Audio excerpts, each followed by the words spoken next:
नमस्कार, मैं विश्वास राय। स्वागत है आपका टारगेट विद विश्वास राय चैनल में। आज हम भारत के भूगोल पे एक वीडियो गंगा नदी तंत्र, वैसे नदी तंत्रों में अगर हम देखें तो हमें सिंधु नदी तंत्र, गंगा नदी तंत्र और ब्रह्मपुत्र नदी तंत्र और साथ ही साथ प्रायद्वीपीय नदियों का जो तंत्र है, ये हमें 4 नदी का तंत्र पढ़ना है, जिसमें से आप पहला नदी तंत्र पढ़ रहे हैं गंगा नदी तंत्र।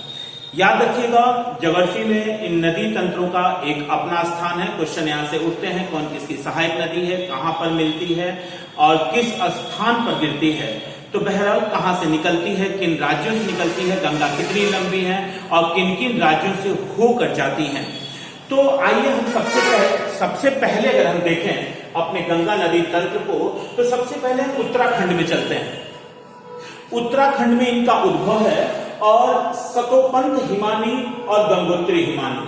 अगर बच्चों आप ध्यान दीजिएगा, एक है सतोपंथ हिमानी और एक है गंगोत्री हिमानी, एक है गंगोत्री हिमानी। यहां से जो सतोपंथ हिमानी है वहां से अलकनंदा निकलती है, वहां से जो नदी निकलती है वो अलकनंदा नदी है। और जो गंगोत्री हिमानी है वहां से भागीरथी नदी निकलती है। अलकनंदा और भागीरथी का संगम जो है वो देवप्रयाग में होता है, हरिद्वार में होता है। और आप भी कहते हैं कि गंगा सर्वप्रथम कहां पर भूमि को स्पर्श करती हैं, तो याद रखिएगा गंगा सबसे पहले भूमि को स्पर्श हरिद्वार में करती है। याद रखिएगा, हरिद्वार में करती है गंगा, भूमि को स्पर्श करती है। एक बात और याद रखिएगा, केदारनाथ से एक नदी निकलती है मंदाकिनी, और इधर से सतोपंथ हिमानी से आप देख रहे हैं कि ये अलकनंदा निकल रही है। मंदाकिनी और अलकनंदा का संगम होता है जिसे हम रुद्रप्रयाग कहते हैं।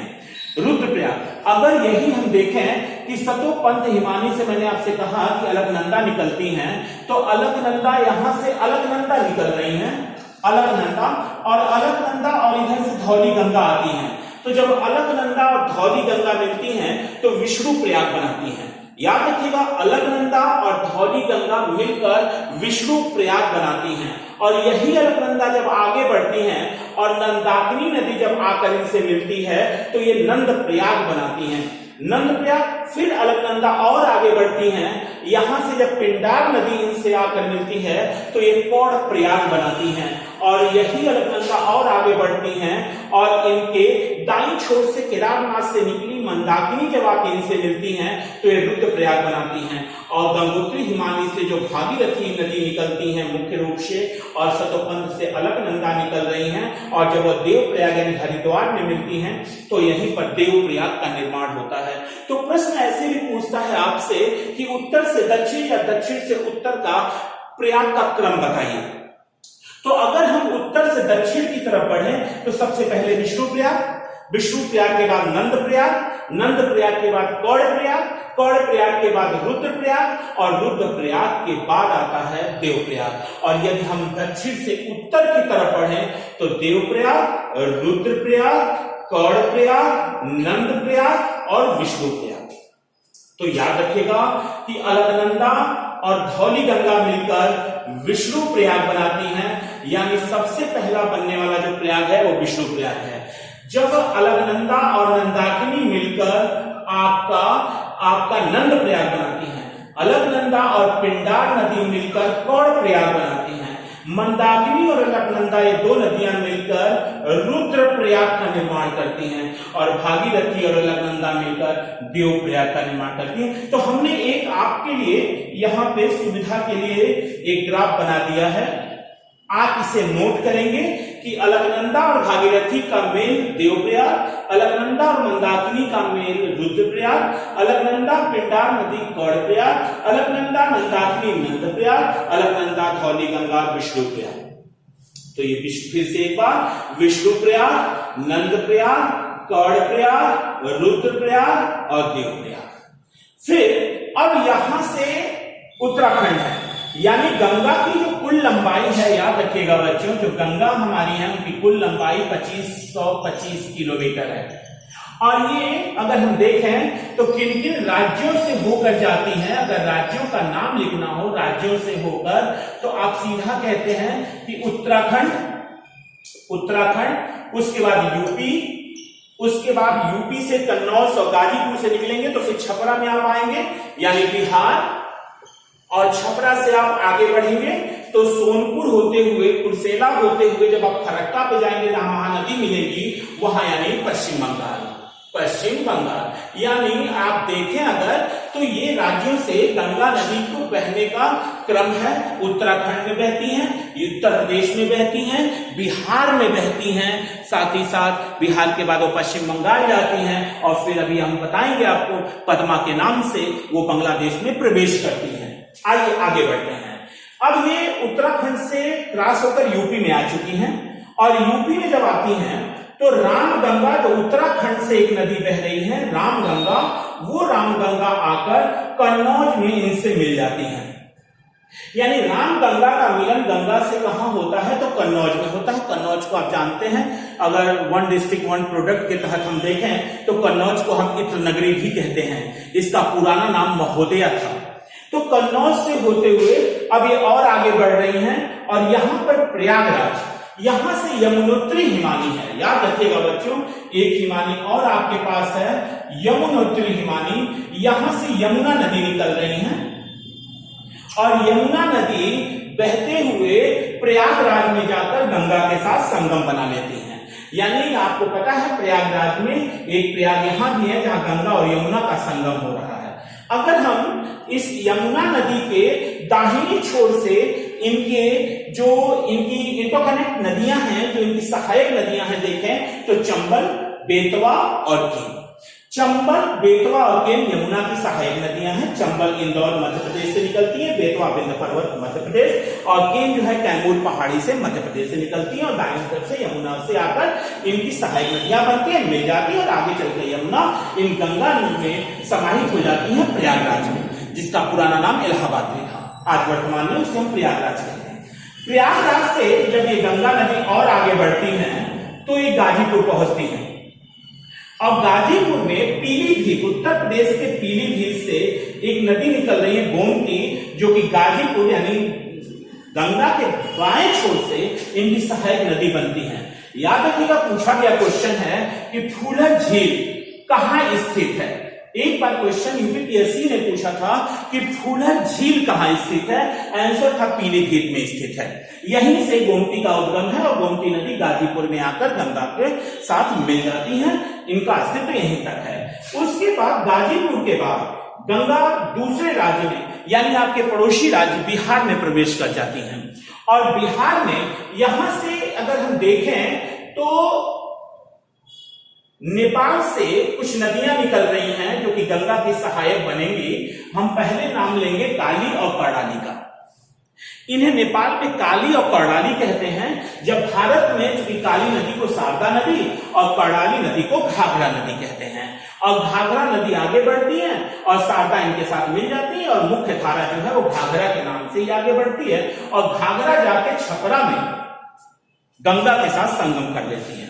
यानी अगर हम देखें तो काली, कर्णाली ये दो नाम जो है ये नेपाल के नदियों के नाम हैं, जो कि जब काली भारत में प्रवेश करती है शारदा के नाम से और कर्णाली भारत में प्रवेश करती है घाघरा के नाम से। और ये संयुक्त धारा घाघरा के नाम से आगे बढ़ते हुए छपरा में जाकर ये गंगा के साथ मिल जाती है। यानी घाघरा जो है गंगा की सहायक नदी बन जाती है बाएं छोर से। साथ ही अमरकंटक छत्तीसगढ़ आपको याद होगा, यहां से जो नर्मदा, ताप्ती और सोन, तो नर्मदा और ताप्ती दो ऐसी नदियां हैं जो एस्चुअरी बनाती हैं और पूरब से पश्चिम की ओर गिरती हैं, खंभात की खाड़ी में गिरती हैं। और ये जो हम पढ़ रहे हैं वो बंगाल की खाड़ी में गिरेंगी, तो उसकी बात हम बाद में कर लेंगे। प्रायद्वीपीय नदियों में हम देखते हैं एक नदी नर्मदा ताप्ती के बाद सोन भी है जो अमरकंटक से निकल रही है और ये सोन नदी दाएं छोर से जाकर पटना में, याद रखिएगा बहुत महत्वपूर्ण क्वेश्चन पूछा गया क्वेश्चन, और ये तो यूपीपीएससी में पूछा गया क्वेश्चन है। यूपीपीएससी में बहुत ही महत्वपूर्ण क्वेश्चन था कि फूलर झील कहां स्थित है, पीलीभीत में। और ये क्वेश्चन अमरकंटक, सोन नदी पटना में जाकर गंगा से मिल जा रही है। और साथ ही गंडक और कोसी जो नेपाल की ही नदियां हैं, वो आकर सोनपुर और कुर्सेला में गंगा की सहायक बन जा रही है, बिहार में आके मिलके। सोनपुर आपको याद होगा कि यहाँ पशुओं का मेला लगता है और बहुत बड़ा मेला लगता है पशुओं का, और कुर्सेला में आके कोसी नदी मिल जाती है। कोसी के बारे में आपको पता ही है, गंगा की सहायक नदी है और ये अपने रास्ते के परिवर्तन के लिए कुख्यात है और इसे हम बिहार का शोक भी कहते हैं।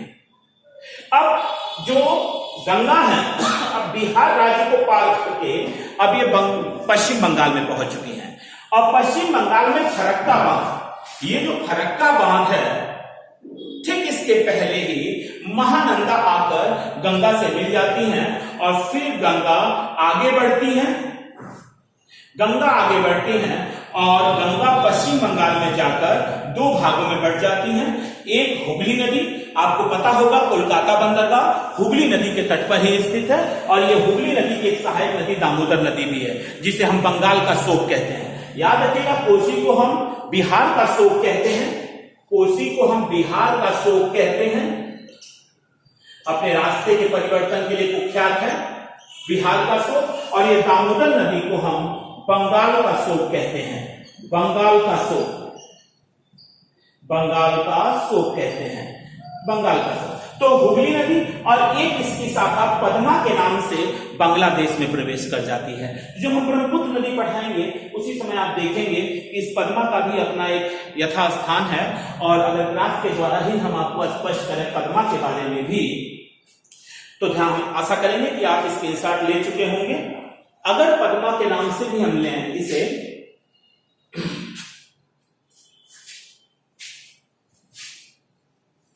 तो याद रखिएगा कि जो नदी पद्मा के नाम से आगे बढ़ रही है वो गंगा नदी है, और जब ये बांग्लादेश में पहुंचती हैं तो ये पद्मा के नाम से जानी जाती है, पद्मा के नाम से। और यहीं से ब्रह्मपुत्र नदी भी आती हैं जो कि जमुना के नाम से बांग्लादेश में जानी जाएंगी।